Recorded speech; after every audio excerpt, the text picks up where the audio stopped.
going to be making a fun candy cane soap today for the holidays. First off, excuse the sunlight. It's that time of year where it's just coming in more in the window, so it'll be creeping across as I make this soap. Anyway, I'm going to be doing my 2 slab molds.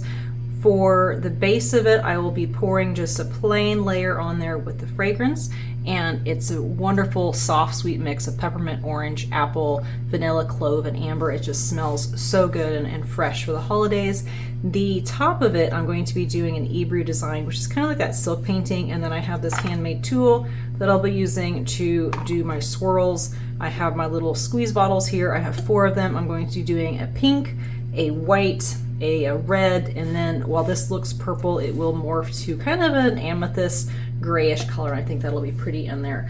For the extra embellishment on there, I have these glycerin soap embeds, which are little candy canes. Because it's a little bit humid right now, I do have some glycerin dew on there. So what I'm going to do is let the soaps cure, and then when it gets a little bit closer, I will clear off the glycerin dew and then go ahead and paint on the little red parts. You probably can't see it in the video with it all being white, but they have little grooves in it that I'll put red, and then there's some mistletoe on here, so I'll paint the leaves green and then a little bit red for the berries in the middle. So that will happen at a later date, but I think I have everything all set up. The fragrance is supposed to behave really well. I've used it before. It does behave really well, so I may end up pausing the video a little bit to let that set up before I start pouring on those. I don't know, we'll kind of play it by ear. So I'm gonna go ahead, get that ready. Oh, also I'll go ahead and pour off about 6 ounces because of the weight of those top embeds, and I'll use those for like a tester. So anyway, let's go ahead and get started.